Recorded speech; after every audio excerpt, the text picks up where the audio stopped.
चबहार बंदरगाह और ईरान के साथ रणनीतिक सहयोग क्या है? चबहार बंदरगाह भारत और ईरान के बीच रणनीतिक सहयोग का एक महत्वपूर्ण आधार है। यह बंदरगाह ओमान के खाड़ी में स्थित है।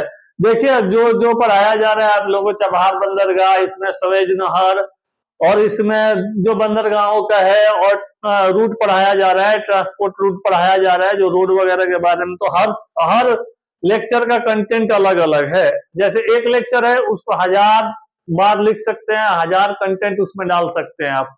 अब मैनिपुलेशन है, 1000 तरह से कर सकते हैं, ठीक ना। तो आइए, हम लोग ये मत सोचिए कि सारा एक ही टॉपिक है और उसी को किया जा रहा है, नहीं, सबका अलग अलग कंटेंट है, अलग अलग पूरा होल है ना, होल सिलेबस आप लोगों को बताया जा रहा है, पूरा होल सिलेबस और सेशन चल रहा है। ये आइए, चलिए आप लोग पढ़ लीजिए, इसमें पढ़ लीजिएगा तो निकल जाइएगा।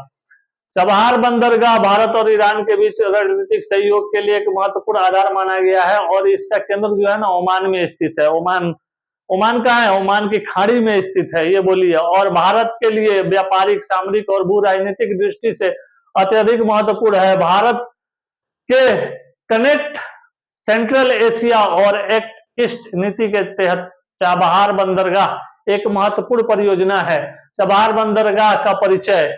चबहार बंदरगाह ईरान के दक्षिण पूर्व में स्थित यह अरब सागर से जुड़ा हुआ है और यह गवादर बंदरगाह से 170 किलोमीटर की दूरी पर स्थित है, जिसे चीन विकसित कर रहा है।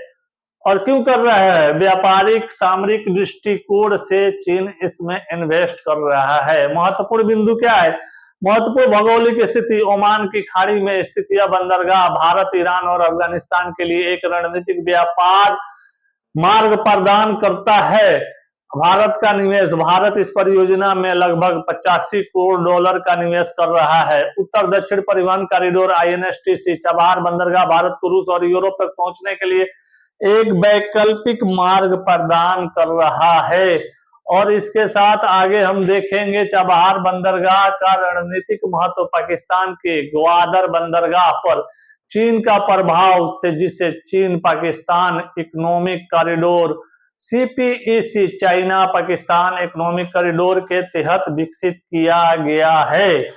और चबहार भारत को पाकिस्तान के बाईपास कर अफगानिस्तान और मध्य एशिया से सीधे जुड़ने की सुविधा हमें प्रदान करता है।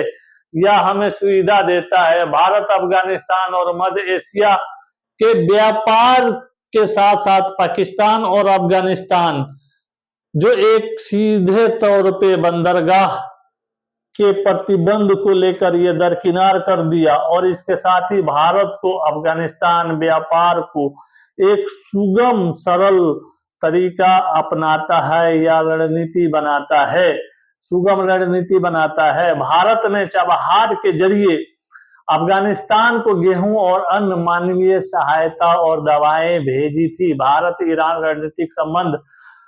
ईरान ऊर्जा संसाधनों से समृद्ध देश है और भारत उसकी तेल और गैस आपूर्ति पर निर्भर है। अमेरिका द्वारा लगाए गए प्रतिबंधों के बावजूद भारत और ईरान ने अपने व्यापारिक संबंध बनाए हैं।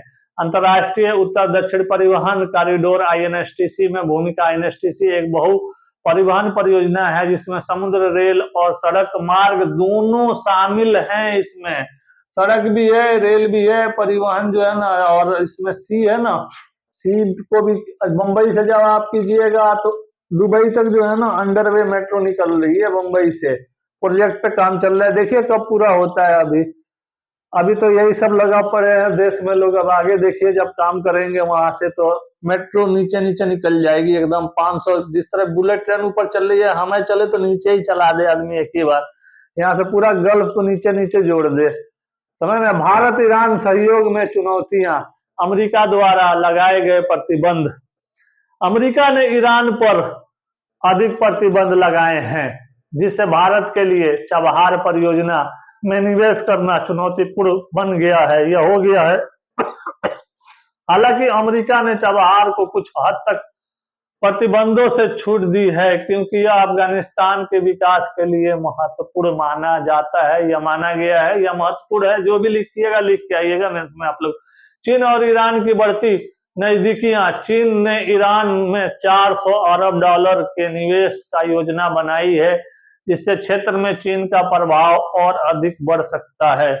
इसे भारत के लिए चाबहार परियोजना को जारी रखना चुनौतीपूर्ण हो सकता है। तालिबान शासन और अफगानिस्तान की अर्थव्यवस्था में क्या देखेंगे? तालिबान के नियंत्रण के बाद अफगानिस्तान में व्यापार और सुरक्षा संबंधी अनिश्चितताएं बढ़ गई हैं। भारत को अपने निवेश की सुरक्षा के लिए कूटनीतिक रणनीति अपनानी होगी। इसलिए अपनानी होगी ना कि अगर भारत को रणनीतिक नहीं अपनाता है तो ये व्यापार, ट्रेड और कॉमर्स में पीछे रह जाएगा और जो प्रोजेक्ट होंगे हमें पकड़ने होंगे।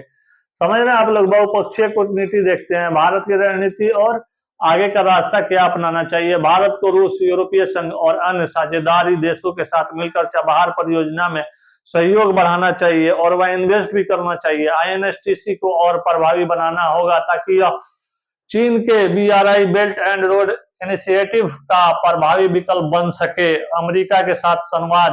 भारत को अमेरिका के साथ कूटनीतिक बातचीत के जरिए चाबहार परियोजनाओं को प्रतिबंधों से मुक्त करने का प्रयास करना चाहिए।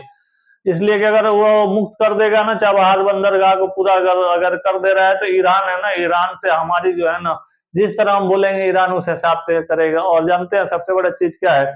हमें तेल, गैस और इतने सस्ते दामों पे उपलब्ध हो जाएंगे, आप सोच नहीं सकते हैं। ईरान के साथ दीर्घकालिक समझौता, भारत को ईरान के साथ तेल और गैस परियोजनाओं के दीर्घकालिक समझौते करने चाहिए ताकि ऊर्जा आपूर्ति सुचारू ढंग से बनी रहे और हमें ऊर्जा का जब जो है ना कभी कोई किल्लत नहीं हो, कोई कमी नहीं हो।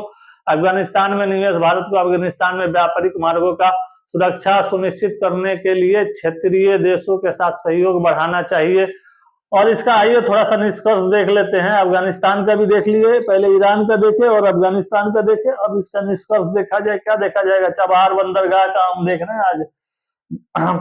चाबहार बंदरगाह भारत की रणनीतिक और व्यापारिक नीति में एक महत्वपूर्ण भूमिका निभाता है। यह भारत को पाकिस्तान और चाइना के प्रभाव को संतुलित करने में मदद करता है ताकि मध्य एशिया तक वैकल्पिक हो सके और वैकल्पिक मार्ग प्रदान करता है। हालांकि ये प्रतिबंधित कौन सा है? ये जो है ना आप लोगों को चीन ईरान संबंध और अफगानिस्तान, अमेरिका के प्रतिबंध के चलते ये, समझ रहे हैं आप लोग। और अफगानिस्तान से अस्थिरता जैसी चुनौतियां बनी हुई है। भारत को संतुलित कूटनीतिक और बहुपक्षीय सहयोग के माध्यम से इस परियोजना को आगे बढ़ाना होगा।